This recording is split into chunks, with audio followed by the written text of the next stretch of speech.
The collapse of Bashar al-Assad's regime in December 2024 unleashed a power vacuum in Syria, thrusting the region into uncertainty and drawing Israel into a calculated campaign of airstrikes and incursions.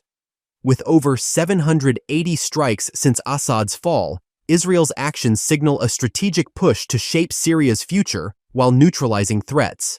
The new Syrian leadership under Ahmed al-Sharaa, tied to the Islamist group Hayat Tahrir al-Sham, insist it seeks peace, yet Israel remains wary, driven by history and geopolitics.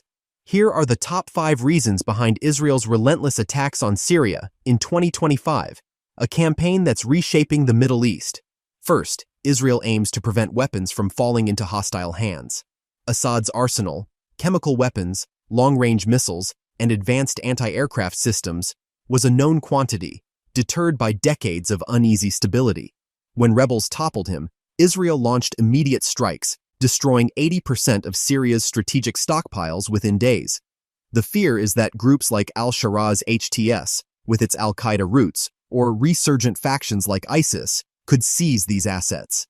In April 2025, strikes on Hama's airbase obliterated runways and depots, ensuring no Scud missiles or VX gas could be repurposed against Israel. This preemptive destruction reflects a doctrine of eliminating risks before they materialize. Second, Israel seeks to curb Iranian influence in a post-Assad Syria. For years, Iran used Syria as a conduit to arm Hezbollah in Lebanon, funneling missiles and drones through Damascus. Assad's fall severed that corridor, a strategic win for Israel, but the chaos opened doors for Iran to regroup. Israel's strikes target remnants of Iranian-linked sites, warehouses in Homs, research facilities near Damascus, where intelligence suggests Tehran might re-establish footholds. In March 2025, raids in Quneitra uncovered Iranian-supplied communications gear, fueling Israel's urgency to keep Syria free of Tehran's proxies, especially as Iran faces its own vulnerabilities after Israeli strikes on its air defenses. Third, Israel is asserting control over southern Syria to secure its border. The Golan Heights, occupied since 1967, is a red line for Israel, and Assad's exit left the adjacent UN buffer zone unguarded.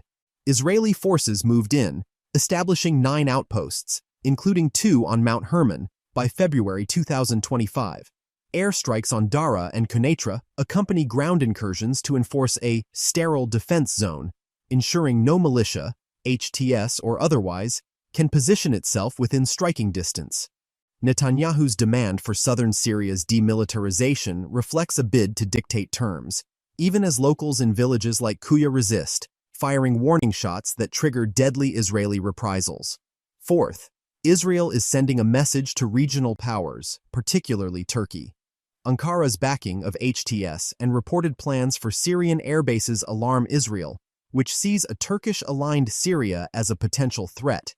In April 2025, strikes on Hama's military airport followed rumors of Turkish moves, with Israeli officials signaling they'd tolerate no rival presence challenging their air superiority. This flexing of muscle also warns other actors, Russia, which retains bases, and even the US, with its 2,000 troops in Syria's northeast, that Israel will act unilaterally to preserve its dominance, regardless of Syria's new government's pledges of neutrality. Fifth, Israel is exploiting Syria's transition to weaken its military capacity long-term. Assad's fall handed Israel a rare chance to dismantle Syria's navy, air force, and missile stocks before a new regime could consolidate. Strikes on Latakia's port sank 15 warships, while attacks on Tartus and Palmyra wrecked fighter jets and production sites. This systematic decimation ensures that whoever governs Syria, be it HTS or a future coalition, lacks the tools to challenge Israel militarily. By April 2025, Israel's raids on Damascus suburbs targeted even vacant sites tied to past resistance groups, signaling a broader intent to keep Syria fragmented and toothless. Israel's campaign isn't just about immediate threats, it's about shaping a neighbor too weak to resist. Yet this risks alienating Syria's new leaders, who've arrested Hezbollah operatives and avoided anti-Israel rhetoric.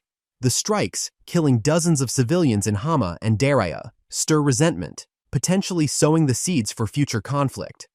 As Syria struggles to rebuild after 14 years of war, Israel's actions, while tactically precise, may ignite the very instability it claims to prevent, locking the region in a cycle of mistrust and retaliation